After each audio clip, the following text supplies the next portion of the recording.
Hello guys, solution is the best में आपका स्वागत है।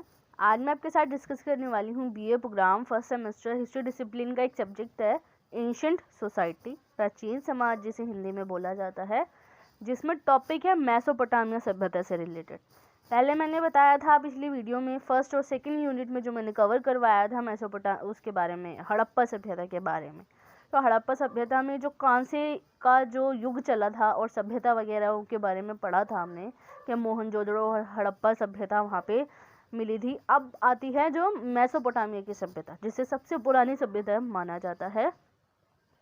और मेसोपोटामिया की सभ्यता के बारे में आज हम जानेंगे कि मेसोपोटामिया में जो कांसे का युग चला था उसके बारे में, और जो सभ्यता का विकास के जो चरण थे, विकास के चरण एक प्रकार से बोले या विभिन्न प्रकार की जो शैलियाँ, जो संस्कृति उभरी थी मेसोपोटामिया के विकास के लिए, तो वो टॉपिक इसमें बताना है। तो अगर आप मेरे चैनल पे नए हैं तो मेरे चैनल को सब्सक्राइब कर दीजिए और बेल आइकन को प्रेस कर दीजिए, ताकि इससे रिलेटेड जो इम्पोर्टेंट टॉपिक्स एंड जो इम्पोर्टेंट क्वेश्चन है मैं आपको प्रोवाइड करवा सकूं। तो चलिए वीडियो को स्टार्ट करते हैं। सबसे पहला टॉपिक है मेसोपोटामिया क्या है। मेसोपोटामिया की जो सभ्यता मिली थी इराक के, जो करंटली जो है इराक जहाँ पे देश है, वहाँ पे ये जो मेसोपोटामिया की सभ्यता पहले मिली थी। तो मेसोपोटामिया की सभ्यता जिसे बोला जाता है सुमेरियन सभ्यता, सुमेरियन सभ्यता के नाम से भी इसे जाना जाता है। और ये अब तक का जो है वो मानव इतिहास में दर्ज सबसे प्राचीन सभ्यता है। सबसे प्राचीन सभ्यता मतलब बहुत पुरानी सभ्यता इसे माना जाता है। हड़प्पा सभ्यता, जिसके बाद हड़प्पा और मोहनजोदड़ो के बारे में पढ़ा था हमने कि हड़प्पा भी बहुत ज़्यादा पुरानी सभ्यता मिली थी भारत में। और जो मेसोपोटामिया की सभ्यता जो करंटली इराक में स्थित है, तो वो सभ्यता भी बहुत टाइम पहले, बहुत पुरानी सभ्यता जिसे बोला जाता है, जो मेसोपोटामिया की सभ्यता है। तो मेसोपोटामिया नाम कहाँ से निकला था, तो ये जानते हैं कि मेसोपोटामिया जो है वो ग्रीक शब्द से निकला था। ग्रीक शब्द में क्या है, मेसोस, दूसरा वर्ड है पोटामोस, इनके वर्ड से निकला था। मेसोस का मतलब है मध्य, पोटामोस का मतलब है नदी, के मध्य नदी इसको बोला जाता है। और मेसोपोटामिया जो है यूफ्रेट्स और टाइग्रिस नदियों के बीच स्थित है, जो अब करंटली इराक का हिस्सा बोला जाता है जिसे। तो यूफ्रेट्स और टाइग्रिस उस टाइम पे नदी के नाम थे, जो अब करंटली है दजला और फरात जिसे बोला जाता है। वो नदियों के बीच में ये सभ्यता स्थित हुई थी। और जो ये सभ्यता है वो अपनी समृद्धि, शहरी जीवन, विशाल साहित्य, गणित और खगोल विज्ञान के लिए जाना जाता है। ये सभ्यता जो है वो शहरी जीवन, वहाँ का शहरी जीवन कैसा था, उन्होंने अपना जो विकास है, अपनी जो समृद्धि है वो किस प्रकार से करी थी, वहाँ के साहित्य क्या क्या है, गणित और खगोल विज्ञान की वजह से वहाँ पे वही जो सभ्यता है वो बहुत ज़्यादा प्रचलित थी। इसका जो समय है वो है 3500 ईसा पूर्व पहले।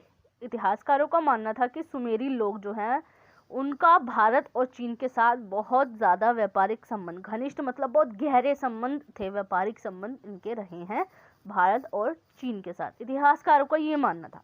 इतिहासकार जो है लैंगडन, उनके अनुसार ये कहा गया है कि मोहनजोदड़ो सभ्यता की लिपि जो थी, जैसे कि मैंने बताया हड़प्पा और मोहनजोदड़ो की सभ्यता भारत में जो मिली थी, उनकी लिपि और मोहरे जो हैं, लिपि वगैरह की वहाँ की जो उस टाइम पे जो लैंग्वेज बोली जाती थी, वो वर्ड्स वगैरह लिखे जाते थे उस लैंग्वेज में, ताकि दूसरों तक वो बात पहुंचाई जा सके। तो जैसे कि मैंने बताया था कि मानव का विकास किस प्रकार से हुआ था, तो मानव का जो विकास हुआ था तो वो तो पूरा पाषाण, नव पाषाण और मध्य पाषाण काल वगैरह जो आए थे, उसमें धीरे धीरे मानव ने कैसे किस प्रकार से अपना विकास किया था, फिर कांसे का युग शुरू हुआ था।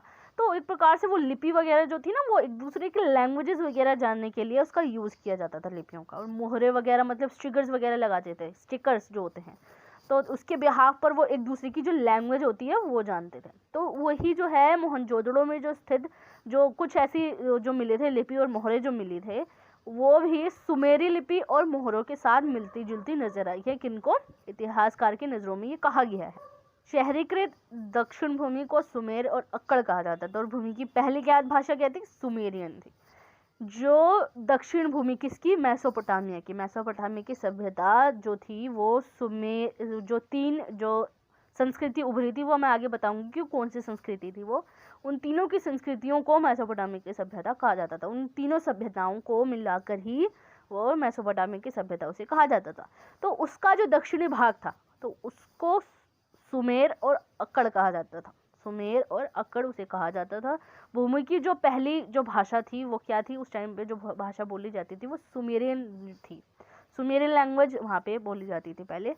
और बाद में अक्कादियन दल जो था, एक प्रकार की जाति थी, उनके आने की वजह से उन पर आक्रमण धीरे धीरे करते रहे थे उन पर, और उन्होंने अपना अधिकार जमा लिया और अक्कादियन द्वारा ये चीज़ बदल दी गई थी। उसका नाम अक्कादियन रख दिया गया था। अक्कड़ जिसे बोला जाता है उसका नाम उसको बाद में रख दिया गया था। पहले उसे सुमेरियन लैंग्वेज वहाँ पे बोली जाती थी और सुमेर बोलते थे उस भूमि को, मगर वो अक्कड़ द्वारा जो है, अक्कादियन द्वारा वो बदल दिया गया था 2400 ईसा पूर्व पहले। ये जो मिली थी इसका समय काल था 3500 ईसा पूर्व, मतलब कि 3500 ईसा पूर्व तक, और 2400 के बाद जब इसने सुमेरियन भूमि का जब उत्पन्न हुआ था, मतलब कि इसकी जो लैंग्वेज वहाँ पे सुमेरियन बोली जाती थी, उसके बाद अक्कादियन दल ने इस पर आक्रमण करना शुरू कर दिया था और उन पर कब्जा करना शुरू कर दिया था, और ये 2400 ईसा पूर्व में बदल गया था और अक्कादियन दल द्वारा ये अक्कड़ नाम इसका रख दिया गया था। अब आता है जो सुमेरिया निवासी हैं वो भी आस्तिक और मूर्ति पूजक थे। वह भी मंदिरों का निर्माण कर उनमें अपने इष्ट देवताओं की मूर्तियां स्थापित कर उसकी पूजा अर्चना किया करते थे। वहाँ के जो निवासी थे वो मूर्ति पूजक थे। मूर्तियों की वहाँ पे पहले पूजा भी की जाती थी और वो हम पे मंदिरों का निर्माण करके उन पे इष्ट देवताओं की मूर्तियां वगैरह भी स्थापित करी थी और उनकी पूजा वो सुमेरियन के जो लोग थे वो किया करते थे। अब आता है मेसोपोटामिया का भूगोल, के वहाँ का जो मेसोपोटामिया है उसका भौगोलिक स्थिति वहाँ की कैसी थी, तो वो बताना है इसमें। मैंने बताया कि मेसोपोटामिया होता क्या है, मेसो और पोटामिया दोनों अलग अलग वर्ड्स हैं, उसको मिलाकर ही बनाया गया था। और उसका भूगोल अब जानते हैं कि ये भौगोलिक विविधता वाला देश था। इसके पूर्वोत्तर भाग हरे भरे मैदान थे जिसके पीछे लंबी पर्वत श्रृंखला थी। यहाँ पर पर्याप्त अच्छी वर्षा होती थी जिससे कृषि कार्य भी बहुतायत जगह शुरू हो चुके थे, जिसके कारण 7000 ईसा पूर्व नवपाषाणकालीन बस्तियों के प्रमाण मिलते हैं।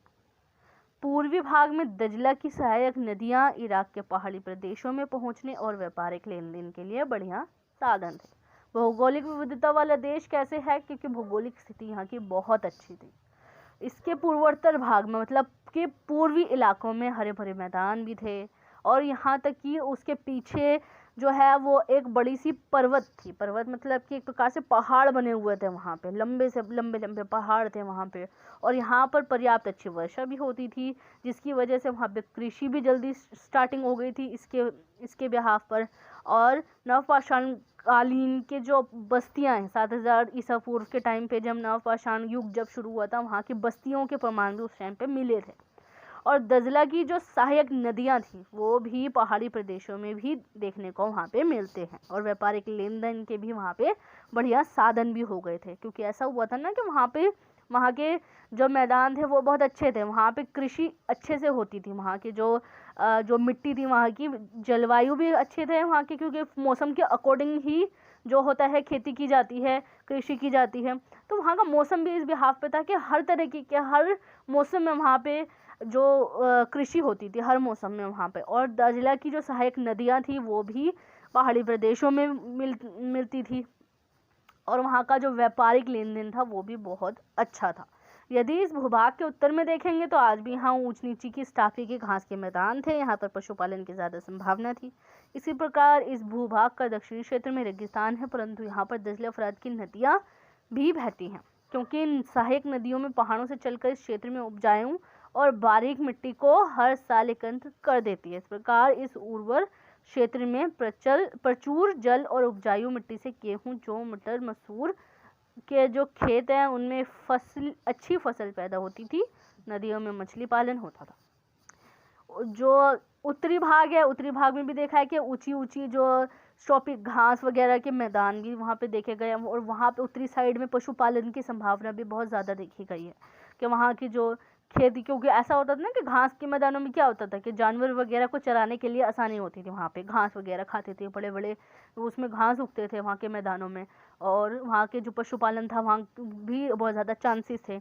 और इसी के साथ साथ दक्षिणी क्षेत्र में देखा जाए तो वहाँ पे रेगिस्तान भी है, जिसकी वजह से सहायक नदी जो जा रही है, सहायक नदी कौन सी है, जो दजला फरात की सहायक नदियाँ हैं वो भी जारी है, जिसकी वजह से जो वो है मिट्टियों को इकट्ठा कर लेती है पानी के ज़रिए, और वहाँ पे अच्छी खेती भी होती है, फसल भी अच्छी उगती है क्योंकि मौसम भी वहाँ का अच्छा होता है, और जल मतलब कि पानी की ज़्यादा मात्रा में उपलब्ध होने की वजह से, और वहाँ की जो उपजाऊ मिट्टी है उसकी वजह से ये तरह तरह की जो चीज़ें हैं खेती करने के लिए उनको बहुत ज़्यादा आसानी होती थी इससे। और पर्वतीय प्रदेशों से, जंगलों से प्राप्त लकड़ियों से बैलगाड़ियाँ भी बनाई जाती थी, नाव वगैरह भी बनाए जाते थे, और धातुओं की उपलब्धता कैसे, जैसे कि रांगा, तांबा, सोना, चांदी, लकड़ी आदि, क्योंकि ऐसा होता था वहाँ पे जो कांसे है, तांबा, लकड़ी, ये सब वहाँ पे अवेलेबल थे ज़्यादा क्वांटिटी में, और विभिन्न प्रकार के, इसकी वजह से ये देश अन्य देशों के साथ भी व्यापार वगैरह बहुत ज़्यादा करते थे इन साधनों के थ्रू, क्योंकि लकड़ी वगैरह भी दूसरी कंट्रीज़ में ज़रूरत पड़ती थी, तांबा वगैरह, सोना चांदी, ये सब बहुत ज़्यादा उपलब्ध थे संसाधन, तो उसकी बिहाफ पर ये इनका जो व्यापारिक संबंध, जैसे कि मैंने बताया कि चीन और जो भारत के साथ व्यापारिक संबंध इनके बहुत अच्छे भी रहे थे, और अदर कंट्रीज़ के साथ भी इनके जो संबंध थे वो बहुत अच्छे रहे थे। कृषि की अच्छी पैदावार और नौसुगम्य सहायक नदियों के कारण शहरीकरण के आवश्यक तत्व विद्यमान थे। कृषि की अच्छी पैदावार की वजह से ये देखा गया है वहाँ पे कि शहरीकरण बहुत ज़्यादा हुआ था, वहाँ पे शहर बहुत ज़्यादा बसने लगे थे ज़्यादा क्वांटिटी में वहाँ पे, क्योंकि गाँव से ये ट्रांसफ़र होने लगे थे शहरों में, क्योंकि वहाँ की कृषि भी बहुत अच्छी होने लगी थी, और वहाँ की जो सहायक नदियाँ थी उसके थ्रू भी देखा गया था कि वहाँ पे बहुत ज़्यादा तत्व जो हैं विद्यमान मतलब कि वहाँ पे अवेलेबल थे, ये नज़र आए थे वहाँ पे इतिहासकारों को। और इस प्रकार हम इस भौगोलिक विविधता के प्रदेश में नदियों के तट में सुमेर सभ्यता का जन्म हुआ था। इन्हीं नदियों के तट में ही सुमेर जो है सभ्यता का जन्म हुआ, और मध्य में क्या था, बेबीलोन सभ्यता का विकास हुआ, उत्तर भाग में जो है असीरिया सभ्यता का विकास हुआ, और जो दक्षिण भाग में है वो सुमेरिया में जो है उसका सभ्यता का विकास हुआ। और सुमेरिया है, इस प्रकार से अगर हम देखें तो सुमेरिया ने सभ्यता को जन्म दिया, क्योंकि सभ्यता जो है वो सुमेरियन सभ्यता का ही उपलब्ध क्यों हुई थी, क्योंकि सहायक नदियां जो थी कौन सी थी, जो दजला और फरात नदियों के बीच में ही सबसे पहले जो है सुमेरिया सभ्यता है, इसी की जो है स्थापना हुई थी वहाँ पे, मतलब कि वही अवेलेबल हुआ था, वहाँ पे सभ्यता नजर आई थी, वहीं पर ही जन्म हुआ था इसका। और उसके बाद जो बीच में जो मेसोपोटामिया या पूरे इलाके देखा जाए, दक्षिण में तो हो गया सुमेरिया, और उत्तर में हो गया असीरिया, और बीच में है बेबीलोन। इसको अपनी उत्पत्ति के चरम शिखर पर पहुंचाया था बेबीलोनिया ने, और असीरिया ने उसको आत्मसात किया था। इसकी वजह से हम देख सकें कि मेसोपोटामिया के विकास में जो है तीनों नगर इन्वॉल्व रहे थे। इसके विकास में ऐसा हुआ था कि संस्कृति को समय काल से बदलने पर एक मिश्रित संस्कृति को जन्म लिया था। इन तीनों सभ्यताओं के मिलन से मेसोपोटामिया की सभ्यता ने जन्म लिया था, क्योंकि जो सभ्यता है इन तीनों सभ्यताओं के थ्रू ही जो है वो मेसोपोटामिया की सभ्यता का जन्म हुआ था। और सुमेरिया जहाँ इस सभ्यता का जन्म हुआ वह क्षेत्र था दजला और फरात के बीच में। भौगोलिक संरचना बेहद जटिल थी, यह क्षेत्र दलदल से परिपूर्ण था। भौगोलिक संरचना क्यों जटिल थी, क्योंकि ये दलदल बहुत ज़्यादा था। ऐसा होता है ना कि कभी भी मिट्टी में अगर ज़्यादा क्वांटिटी में पानी हो तो वो दलदल बन जाता, जैसे कि कहते हैं, तो ये क्षेत्र दलदल से बहुत ज़्यादा था, क्योंकि वहाँ पे नदियाँ थी, नदियों के, क्योंकि रेगिस्तान में अगर नदी बहेगी तो जाहिर सी बात है इस हिस्से में दलदल की ज़्यादा क्वांटिटी होगी, तो दलदल से ये परिपूर्ण था ये क्षेत्र। और इस क्षेत्र में हर साल बहुत ज़्यादा बारिश भी होती थी, जिसकी वजह से ज़्यादातर फसल जो होती थी वो पानी में बह जाती थी, और हर साल इसमें बहुत ज़्यादा गर्मी भी होती थी, जिसकी वजह से जो वहाँ के जो सुमेरिया के निवासी थे, सुमेरिया में जो रहने वाले लोग थे उनको बहुत ज़्यादा कष्ट झेलना पड़ता था। और दूसरी तरफ देखा जाए बेबीलोनिया जिसे बोला जाता है, ये बेबीलोन जिसे बोलते हैं, उसका मैदान था जहाँ पर उर्वर ज़मीन होने के कारण हर तरह की फसल पैदा होती थी। वहाँ की बहुत अच्छी क्वांटिटी की जो थी, वहाँ की जो मिट्टी थी उपजाऊ थी बेबीलोन में, और यहाँ के जो व्यक्ति थे वो बहुत ज़्यादा खुश थे और समृद्धिशाली थे। इनके समृद्धिशाली होने से पूर्वी भागों के और दक्षिण भाग के जो खानाबदोश थे, खानाबदोश कौन होते हैं, वो होते हैं जो खाने की तलाश में जगह जगह एक जगह से दूसरे स्थान पर जाते हैं, खानाबदोश उसे बोला जाता है। खानाबदोश इट मीन्स कि वो एक जगह पर टिके नहीं रहते हैं, वो रहते हैं कि एक जगह पे टिक गए थोड़े टाइम के लिए, और फिर वो वहाँ से भटकते हुए अपनी जो भैंस गाय जो जानवर वगैरह हो चराते हुए वो दूसरे इलाके में चलते बनते हैं। और इनकी वजह से उनका नाम क्या था, कसाइट, हित्ती, अमोराइट, असीरियन थे।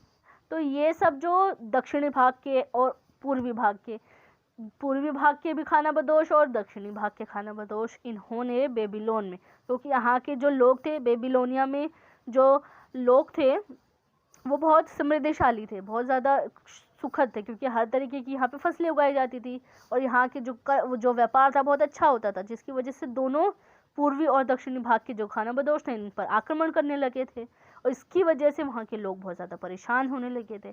दक्षिण के जो खानाबदोश जातियाँ थे इन क्षेत्रों को जीतने का लगातार प्रयास करने लगे थे, और इस प्रकार से जो है वो इन पर पूरी तरीके से जो उनकी जो दूसरी सभ्यता मतलब चाहे वो दक्षिणी हो चाहे पूर्वी इलाके के हों, तो वो इन पर कब्जा कर लेती थी और नई सभ्यता को पुरानी सभ्यता से जोड़ देती थी, क्योंकि वो लोग नई सभ्यता का निर्माण करते थे पुरानी सभ्यता को अपने से जोड़ के। पुरानी सभ्यता को तो वो लोग अपना लेते थे, लेकिन साथ साथ उनका पुनर्मिलन से मतलब कि उसको दोबारा से अपनी सभ्यता में मिलाते थे और नई सभ्यता को जन्म देते थे।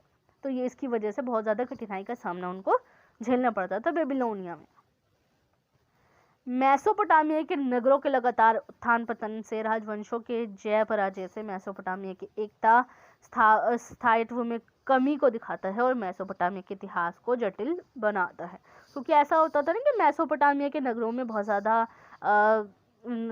इसकी उत्पत्ति, इसका जन्म होना, नगरों की उत्पत्ति होना या उनका पतन होना मतलब कि मिट जाना किसी चीज़ का, ख़त्म हो जाना। तो इनकी वजह से लगातार ऐसा होने की वजह से मेसोपोटामिया के जो लोग थे और वहाँ के राजवंश जो थे उनके जय पराजय से यहाँ की जो मेसोपोटामिया में एकता वगैरह बनाए रखने में बहुत ज़्यादा मुश्किल आ गई थी, और मेसोपोटामिया के इतिहास को बहुत ज़्यादा जटिल भी बनाया था इन्होंने। तो राजवंश वहाँ पे कभी जीतते थे कभी हारते थे, यही लगा रहता था। नगरों की बस्तियाँ वगैरह बसती थी फिर वो ख़त्म हो जाती थी, तो इसी बिहाफ पे इनका जो इतिहास पढ़ पाना बहुत ज़्यादा मुश्किल हो गया था कि मेसोपोटामिया के लोग वहाँ के जो भौगोलिक स्थिति थी किस प्रकार से हम जान सकें, ये कह पाना बहुत ज़्यादा मुश्किल है कि उनका इतिहास क्या रहा था और ये किस प्रकार से ये ख़त्म हो गया था। मेसोपोटामिया की सभ्यता तो निकली, पता लगी थी कि मेसोपोटामिया की सभ्यता है, मगर ये बाद में इसका पतन हो गया था। इसमें मैंने बता दिया कि मेसोपोटामिया क्या है, उसकी विशेषताएं बताई हैं थोड़ी बहुत, और इसमें भौगोलिक स्थिति कैसी थी तो वो बताया मैंने इसमें। और नेक्स्ट वीडियो में मैं आपको बताऊंगी कि जो उसकी संस्कृति है उसका विकास किस प्रकार से हुआ। ये थोड़ा लेंदी वीडियो हो जाती है इसलिए मैंने इसमें नहीं बताया, मैं नेक्स्ट वीडियो में आपको ये बताऊंगी। नेक्स्ट इंपॉर्टेंट क्वेश्चंस मैं आपको प्रोवाइड करवाऊंगी। And thanks for watching my video.